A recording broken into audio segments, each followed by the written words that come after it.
हाय, आपके साथ मैं हूँ Surbhi Sharma. India TV YouTube channel subscribe करिए, बेल आइकन दबाएं।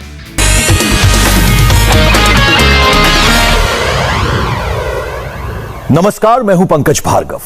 नई दिल्ली के पावर कॉरिडोर में इस वक्त पॉलिटिक्स का बैक चैनल बहुत एक्टिव है।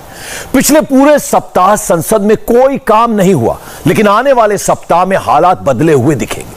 विपक्ष की बैठकें भी चल रही है, लेकिन एंटी मोदी गैंग में म्यूचुअल कॉन्फिडेंस का लेवल अचानक लो हो गया है। दिल्ली में सबसे ज्यादा चर्चा इस बात की है कि क्या मोदी विरोधी मोर्चे ने मिशन 325 को मिशन इम्पॉसिबल मान लिया है। क्या है यह मिशन 325 और मोदी विरोधियों ने इसका कैलकुलेशन करना क्यों कम कर दिया है, इस रिपोर्ट से समझिए। नरेंद्र मोदी के खिलाफ महागठबंधन बनने के आसार बहुत कम दिख रहे हैं। इसकी बड़ी वजह है ये दो मीटिंग्स, ममता बनर्जी, शरद पवार और नितिन गडकरी। बड़ी कंफर्म खबर है और थोड़ी देर में आप नितिन गडकरी को खुद सुनेंगे कि दरअसल जिस वक्त ममता बनर्जी शरद पवार से फोन पर बात कर रही थी, उसी दिन गडकरी और पवार मिल रहे थे और ये सुलझाने की कोशिश हो रही थी कि अगले हफ्ते पार्लियामेंट कैसे चलेगी। ममता बनर्जी का पवार से मिले बिना कोलकाता चले जाना और शरद पवार का अचानक मुंबई चले जाना, ये संयोग नहीं था। इसके पीछे दोनों पक्षों का ही प्रयोग था। सत्ता वाली पार्टी ये प्रयोग कर रही थी। क्या शरद पवार और बीजेपी की लाइन अभी भी खुली हुई है? और विरोध वाले ये तौल रहे थे कि महागठबंधन में शरद पवार की पोजीशन क्या है। सर, ममता बनर्जी के साथ आपकी किन विषयों पे चर्चा हुई, किन किन प्रोजेक्ट्स पे चर्चा हुई? रोड इंफ्रास्ट्रक्चर के बारे में। और शरद पवार जी के साथ वो फिर से एक बार लोकसभा राज्यसभा में उनके पार्टी में चर्चा शुरू और सहयोग करना चाहिए, इसलिए उनको गडकरी ने ममता के साथ दिल्ली में मुलाकात की और पवार से महाराष्ट्र में मिले। इन मुलाकातों को लेकर गडकरी ने जो बताया उसे हमने ममता के बयान से मिलाया, तो दोनों के बयान सेम टू सेम एक जैसे मिले। नितिन गडकरी जी का मीटिंग बहुत बढ़िया हुआ। मैंने स्पेशली हमारा सड़क का काम पे আমাদের রাস্তার জন্য আমার সুন্দরবনে ওখানে আমার সাগর আছে, गंगा सागर, और मैंने रिक्वेस्ट किया कि हमारा उधर में एक मैन्युफैक्चरिंग इंडस्ट्री अगर हो सकता है तो अच्छा है, जिसमें इलेक्ट्रिक बस तैयार हो सकता है, इलेक्ट्रिक ऑटो तैयार हो सकता है, इलेक्ट्रिक स्कूटर तैयार हो सकता है। इसका बारे में भी चर्चा हुआ। शरद पवार कब, कहां और किससे मिलते हैं, टाइमिंग और वेन्यू को लेकर सीनियर पवार बहुत चूजी हैं। गडकरी से मुलाकात के लिए वो अपनी बेटी सुप्रिया सुले को लेकर पहुंचे और मोदी के मंत्री के साथ फोटो भी खिंचवाई। अब जरा सोचिए कि यदि पवार और ममता बनर्जी के मन नहीं मिल रहे तो बाकी नेताओं के मन क्या मिलेंगे? राहुल गांधी और ममता बनर्जी भला कैसे एक होंगे? ये बात तो जगजाहिर है कि विपक्षी नेताओं के लिए लीडरशिप का इशू है, उस पर सबकी राय एक नहीं बनती। कांग्रेस पार्टी की बात कर ली जाए तो गांधी परिवार से बाहर का कोई भी व्यक्ति कांग्रेस के लिए लीडर नहीं हो सकता। मौजूदा समय में कांग्रेस पार्टी राहुल गांधी के नाम को आगे बढ़ाती है, लेकिन तमिलनाडु की डीएमके को अगर छोड़ दें तो इसके अलावा कोई भी दूसरी अन्य पार्टी राहुल के नेतृत्व को स्वीकार करने को तैयार नहीं। टीएमसी के नेता ममता बनर्जी के नाम को आगे बढ़ाते हैं, वहीं महाराष्ट्र की एनसीपी शरद पवार के नाम को आगे बढ़ाती है। दूसरी तरफ एनडीए में एकमात्र और सर्वमान्य चेहरा है नरेंद्र मोदी, उनको लेकर सबकी राय एक है। जाहिर है विपक्षी नेताओं के पास ऐसे चेहरे का सख्त अभाव है। तीसरी बार बंगाल का चुनाव जीतने के बाद ममता बनर्जी ने जब फेडरल फ्रंट का आइडिया निकाला तो सबसे पहले पवार के पास ही अपने पॉलिटिकल कैंपेन मैनेजर को दूत बनाकर भेजा था। शरद पवार के घर सिल्वर ओक में प्रशांत किशोर ने 3.5 घंटे का पावर पॉइंट प्रेजेंटेशन देकर यह समझाया था कि मोदी विरोधी सारी छोटी पार्टियां अगर एक हो जाए तो लोकसभा की 325 सीटें जीती जा सकती है। पवार और पीके की उसी मुलाकात के बाद एंटी मोदी मोर्चे में महागठबंधन बनाने की सुगबुगाहट शुरू हुई थी। ममता बनर्जी 5 दिनों के लिए दिल्ली आई तो महागठबंधन का माहौल गर्म हुआ, मगर ममता के वापस कोलकाता लौटते ही विपक्षी एकता का बुलबुला फूट गया। नई दिल्ली में विपक्षी नेता पिछले कुछ दिनों से हर रोज मीटिंग करते हैं, लेकिन लीडरशिप के नाम पर एंटी मोदी मोर्चा भानुमति का कुनबा साबित हो रहा है। विपक्ष की 22 पार्टियां अगर 22 से पहले साथ नहीं आ रही तो 24 में क्या साथ होंगी?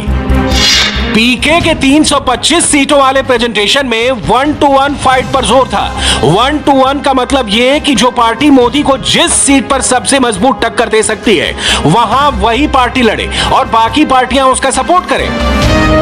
मगर 1-to-1 फाइट एक सपना है, मिथ्या, भ्रम है, ऐसा खुद विपक्ष की बातों से लगता है। यूपी में 24 के पहले 22 की लड़ाई है और 22 के सियासी शतरंज की जो बाजी बिछाई जा रही है उसमें अभी विपक्ष एक नहीं दिखाई दे रहा। समाजवादी पार्टी अलग तैयारी कर रही है, बीएसपी अलग तैयारी कर रही है। कांग्रेस के लिए अकेले लड़ना मुश्किल है, लेकिन कांग्रेस ने भी अभी किसी भी पार्टी से गठबंधन की बात शुरू नहीं की है।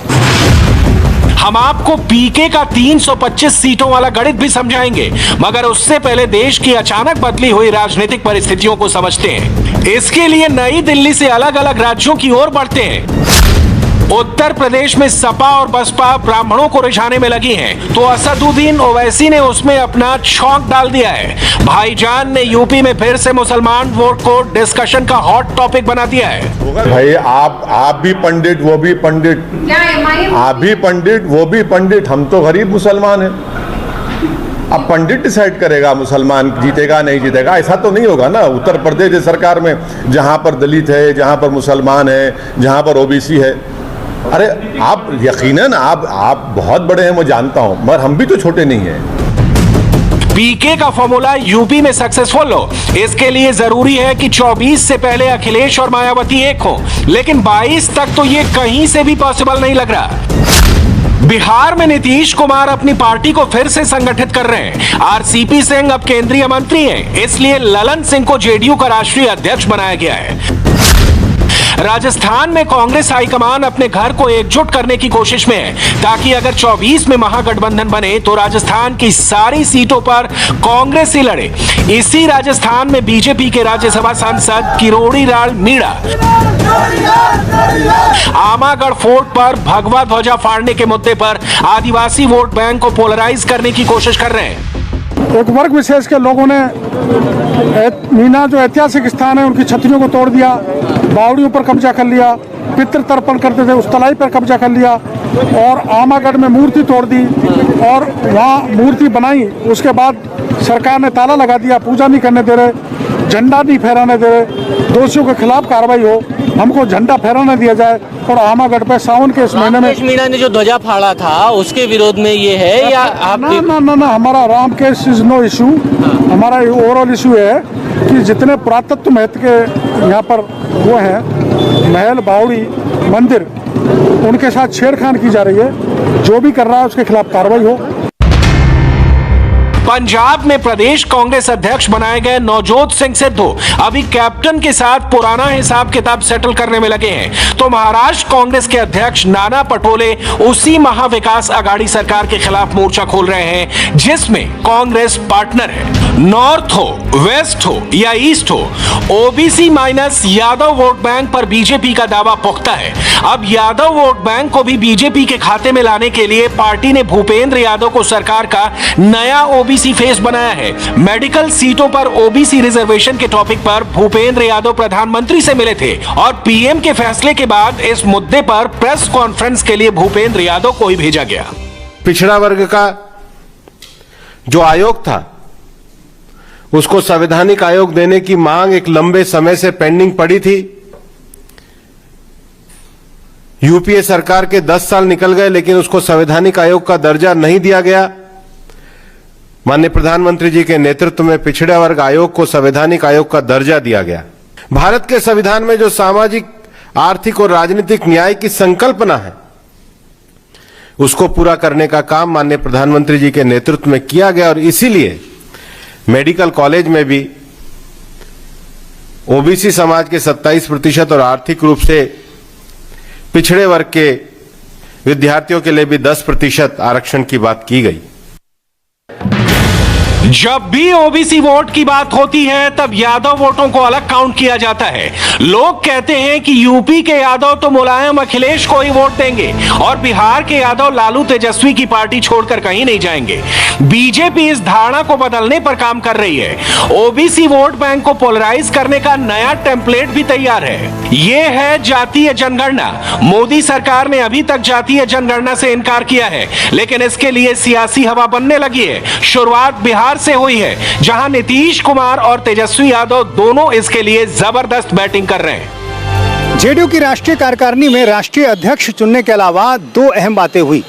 पहला, नीतीश कुमार की पार्टी ने जनसंख्या नियंत्रण के उपायों का समर्थन किया, लेकिन आबादी नियंत्रण की जबरन कोशिशों के विरोध में राजनीतिक प्रस्ताव पास किया गया। दूसरा, पार्टी के राजनीतिक प्रस्ताव में जातिगत जनगणना की मांग की गई। जेडीयू चाहती है कि इस साल शुरू होने वाली जनगणना में जातियों की भी गिनती हो, जिससे कि ये पता चले कि किस जाति की कितनी आबादी है। जातीय जनगणना का ऑर्डर नरेंद्र मोदी ही दे सकते हैं। मोदी अगर ऑर्डर देते हैं तो जनगणना की शीट पर बस एक कॉलम ऐड किया जाएगा, लेकिन उससे लाखों करोड़ों वोट बीजेपी में ऐड हो जाएंगे। कांग्रेस वाले मनीष तिवारी लगातार नई कहानी घुमा रहे हैं। किसी सूत्र के हवाले से मनीष तिवारी बता रहे हैं कि 2024 में मोदी सरकार लोकसभा की 1000 सीटों पर चुनाव कराने वाली है। संसदीय चुनाव में अभी लोकसभा की 543 सीटों पर चुनाव होता है। यह चुनाव मोदी सरकार नहीं कराती, बल्कि चुनाव आयोग कराता है। मनीष तिवारी ये बात जानते हैं, फिर भी बातें बनाते हैं। नया संसद भवन बनाया जा रहा है, उसमें जो लोकसभा का कक्ष बनाया जा रहा है, कथाकथित तौर पे ये कहा जा रहा है कि वो 1000 सांसदों के लिए बनाया जा रहा है। तो इसलिए सरकार को ये बात स्पष्ट करनी चाहिए कि क्या सरकार में इस बात पे विचार कर रही है, गंभीरता से विचार कर रही है कि लोकसभा और राज्यसभा की जो सीटें हैं उनको बढ़ाया जाए। और दूसरी बात यह है कि जो संसद भवन की आर्किटेक्चरल प्लान्स हैं वो संसद के समक्ष रखने की जरूरत है। 24 में मोदी को घेरने के लिए विरोधी क्या एकदम नए सिरे से कोई प्लान बना सकते हैं? इसकी पॉसिबिलिटी हम आगे चेक करेंगे। फिलहाल ये देखते हैं कि संसद में मोदी विरोधी प्राइम मिनिस्टर को कैसे घेर रहे हैं और उसका देश को कितना नुकसान हो रहा है। 19 जुलाई को जब से मॉनसून सत्र शुरू हुआ है, मोदी विरोधी लगातार हंगामा कर रहे हैं। 19 जुलाई से 30 जुलाई तक लोकसभा 54 घंटे के लिए बैठ सकती थी, लेकिन सिर्फ 7 घंटे काम हुए, बाकी 47 घंटे बर्बाद हो गए। राज्यसभा में 53 घंटे का काम हो सकता था, लेकिन सिर्फ 11 घंटे काम हुआ। इस तरह राज्यसभा के 42 घंटे बर्बाद हो गए। लोकसभा और राज्यसभा को मिलाकर संसद 107 घंटे चल सकती थी, लेकिन इनमें से सिर्फ 18 घंटे संसद चली और 89 घंटे संसद में काम ठप रहा। संसद में ऐसे हंगामे से क्या आप जानते हैं कि देश को कितना नुकसान हुआ? संसद में नारेबाजी करने, पोस्टर लहराने और पेपर फाड़ने में विपक्ष को मजा आ रहा है, लेकिन इन सब से टैक्स पेयर्स के 133 करोड़ रुपए बर्बाद हो गए। चुनाव में हारे दल संसद में हंगामे के सहारे हैं, लेकिन चुनाव केवल हंगामे से नहीं जीता जा सकता, उसके लिए स्ट्रेटेजी चाहिए। ममता बनर्जी ने वही स्ट्रेटेजी बनाने के लिए प्रशांत किशोर को हायर किया है। पीके अब तक शरद पवार से मिल चुके हैं, उद्धव ठाकरे से मीटिंग कर चुके हैं, डीएमके वाले स्टालिन से मिल चुके हैं, पंजाब के बहाने पीके राहुल गांधी के साथ भी मीटिंग कर चुके हैं। चर्चा तो टीआरएस के नेता के चंद्रशेखर राव से भी पीके की मीटिंग की है, लेकिन उसे किसी ने भी कंफर्म नहीं किया है। इन सबके बीच आंध्र प्रदेश के सीएम जगन मोहन रेड्डी ने पीके का ऑफर सिरे से ठुकरा दिया है। ओडिशा के सीएम नवीन पटनायक को अपने राज्य में किसी गठबंधन की जरूरत नहीं है, इसलिए वो पीके के फॉर्मूले में फिट नहीं बैठते। जो राज्य इस फॉर्मूले का हिस्सा हैं, उनमें सीटों का गणित देख लेते हैं। यूपी में लोकसभा की 80 सीटें हैं, बिहार में लोकसभा की 40 सीटें हैं, झारखंड में 14 सीटें हैं, पश्चिम बंगाल में 42 सीटें हैं, महाराष्ट्र में 48 सीटें हैं, तमिलनाडु में 39 सीटें और केरल में 20 सीटें। सिर्फ इन्हीं राज्यों को मिला दें तो लोकसभा की 283 सीटें बनती है। ये वो राज्य हैं जहां यूनाइटेड विपक्ष कांग्रेस के बिना भी नरेंद्र मोदी को सीधी टक्कर दे सकता है। 24 की बिग फाइट के लिए अगर कांग्रेस को शामिल किया जाता है तो नई तस्वीर कुछ ऐसी बनेगी। राजस्थान की 25, पंजाब की 13, हरियाणा की 10 और एमपी की 29 सीटों को मिलाने से 77 सीटें और जुड़ जाती हैं। 283 सीटों में 77 सीटें जोड़ देने पर 360 ऐसी सीटें बनती सकती हैं, जहां मोदी की पार्टी को सीधी टक्कर दी जा सकती है। विपक्ष के इतने नेताओं को एक साथ जोड़ने का टास्क करीब करीब इम्पॉसिबल है। वैसे तो पॉलिटिक्स इम्पॉसिबल को पॉसिबल बनाने का खेल है, लेकिन अब तक जो सिग्नल मिल रहे हैं उसमें यह नामुमकिन ही लगता है। हाय, आई एम सुरभि शर्मा। खबरों से अपडेट रहने के लिए India TV YouTube channel subscribe करिए, साथ में बेल आइकन जरूर दबाएं। जुड़े रहें इंडिया टीवी के साथ।